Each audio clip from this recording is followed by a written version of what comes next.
কবরের জীবনটা আসল জীবন। বিশ্বনবী দোয়া করতেন, আল্লাহুম্মা ইন্না নাউযু বিকা মিন আযাবিল কবর। আল্লাহ, আমি আপনার কাছে কবরের আযাব থেকে পানাহ চাই, কবরের আযাব থেকে বাঁচতে চাই। এই কবরের মধ্যে অনেক ফিতনা হবে, অনেক সুয়াল হবে। কবরে প্রশ্ন আছে না নাই? কথা বলেন। প্রথম প্রশ্ন জিজ্ঞেস করা হবে, মার রব্বুক, তোমার রব কে? বলেন, আমাদের রব কে? ওমা দীনুক, তোমার ধর্ম কি? বিষ্ণুবীর চেহারা দেখিয়ে বলা হবে, তারিফু মান হাযার রাজুল, এই লোকটারে চিনো? আমরা কি বলবো?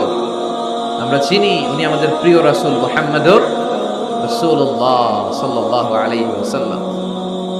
এরপরে জিজ্ঞেস করা হবে, এগুলো কোত্থেকে শিখলা? আমরা বলবো, কোরআন থেকে। ফায়ুফসাহু লাহু কবরুহু ৭০ যিরাআন। সুন্দর সুন্দর উত্তর করতে পারলে আপনার কবরটারে ৭০ হাত লম্বা করে দেয়া হবে। ইফতাহু লাহু বাবুন ইলাল জান্নাহ, জান্নাতের দিকে একটা দরজা লাগিয়ে দেয়া হবে। ইউলবাসু মিন লিবাসি আহলিল জান্নাহ, জান্নাতীদের পোশাক পরিয়ে দেয়া হবে। জান্নাতের পোশাক কেমন হবে জানেন? রেশমের পোশাক। ওয়া লিবাসুহুম ফিহা হারির, the dress will be in Jannah with fine green silk with the gold embroidery. জান্নাতে যারা থাকবে তাদের পোশাক হবে পাতলা সবুজ রঙের রেশমের কাপড়ের পোশাক, যেটার মধ্যে গোল্ডের, স্বর্ণের ডিজাইন করা, এমব্রয়ডারি করা থাকবে। ওই পোশাক পরিয়ে দেওয়া হবে। আর বলা হবে নাম কানাউমিল আরুস, বাসর রাতে জামাই যেমনি আনন্দে ঘুমায় তুমিও ঘুমাও। দুনিয়াতে অনেক কষ্ট সহ্য করছো, দুনিয়াতে পুলিশের দৌড়ানি, র্যাবের দৌড়ানি, আছে না নাই? ইসলামের পক্ষে যারা কথা বলে নিজ এলাকায় পরবাসী, আছে না নাই? আহা, মামলা হামলা, ঝক্কি ঝামেলা ঝুঁকি একটার পর একটা, তার পিছু ছাড়ে না।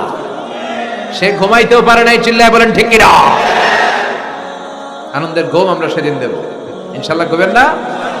নাম কানাউমিল আরুস, বাসর রাতে বর যেমনি কনেকে নিয়ে ঘুমায় ঘুমাও। দুনিয়াতে ঘুমাইতে পারো নাই, দুনিয়াতে খালি দৌড়াইছো। কি করছো? দৌড়ানির উপরে ছিল। আজকে দৌড়ানি নাই, আজকে দৌড়ানি হবে ওই দলে। কথা কন। যারা ইসলামের পক্ষে ছিল না, আজীবন ইসলামের বাঁশ দিয়েছে, আজকে ওদেরকে বাঁশ দেওয়ার পালা। সেদিন হিসেব উল্টে যাবে। কথা বলেন।